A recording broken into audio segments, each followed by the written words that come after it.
اور یہ اللہ کی سخت سخت قسمیں کھاتے ہیں کہ اگر تم ان کو حکم دو تو سب گھروں سے نکل کھڑے ہوں۔ کہہ دو کہ قسمیں مت کھاؤ، پسندیدہ فرمانبرداری درکار ہے، بے شک اللہ تمہارے سب اعمال سے خبردار ہے۔ کہہ دو کہ اللہ کی فرمانبرداری کرو اور رسول اللہ کے حکم پر چلو۔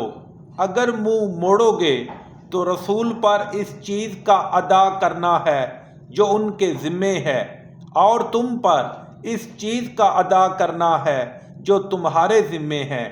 اور اگر تم ان کے فرمان پر چلو گے تو سیدھا رستہ پا لو گے۔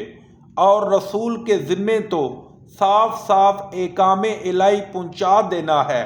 جو لوگ تم میں سے ایمان لائے اور نیک کام کرتے رہے، ان سے اللہ کا وعدہ ہے کہ ان کو ملک کا حاکم بنا دے گا، جیسا ان سے پہلے لوگوں کو حاکم بنایا تھا، اور ان کے دین کو جسے اس نے ان کے لیے پسند کیا ہے مستحکم و پائیدار کرے گا، اور خوف کے بعد ان کو امن بخشے گا۔ وہ میری عبادت کریں گے اور میرے ساتھ کسی کو شریک نہ بنائیں گے، اور جو اس کے بعد کفر کرے تو ایسے لوگ بد کردار ہیں۔ اور نماز پڑھتے رہو اور زکوٰۃ دیتے رہو اور پیغمبر اللہ کے فرمان پر چلتے رہو تاکہ تم پر رحمت کی جائے، اور ایسا خیال نہ کرنا کہ کافر لوگ غالب آ جائیں گے، وہ جا ہی کہاں سکتے ہیں، ان کا ٹھکانہ دوزخ ہے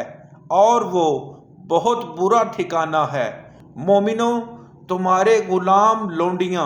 اور جو بچے تم میں سے بلوغ کو نہیں پہنچے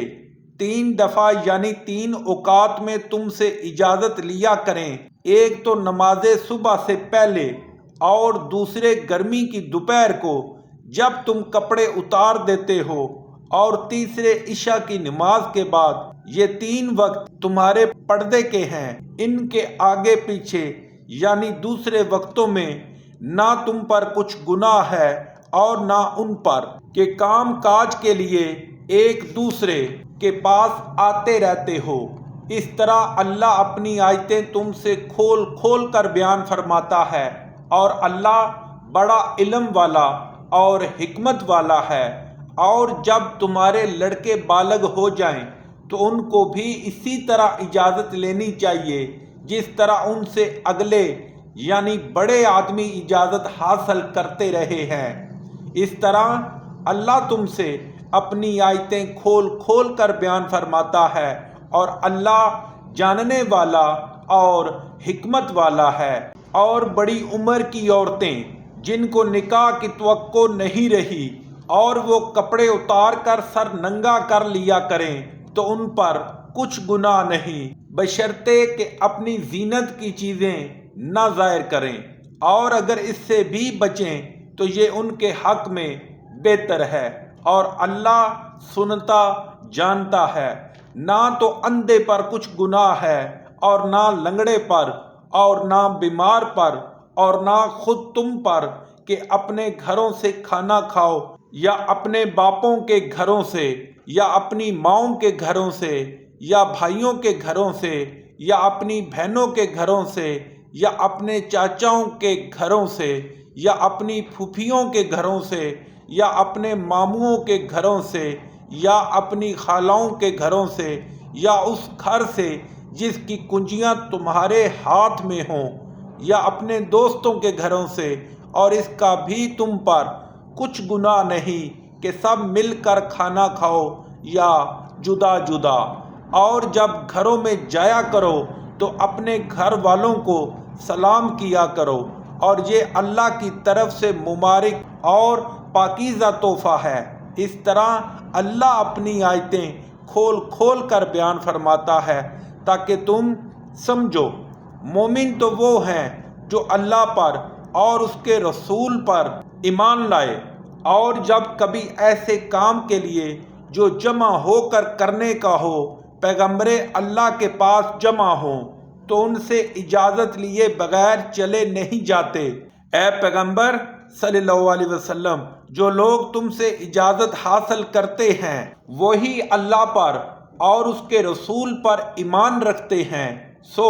جب یہ لوگ تم سے کسی کام کے لیے اجازت مانگا کریں تو ان میں سے جسے چاہا کرو اجازت دے دیا کرو اور ان کے لیے اللہ سے بخشش مانگا کرو۔ کچھ شک نہیں کہ اللہ بخشنے والا مہربان ہے۔ مومنوں، پیغمبر کے بلانے کو ایسا خیال نہ کرنا جیسے تم آپس میں ایک دوسرے کو بلاتے ہو۔ بے شک اللہ کو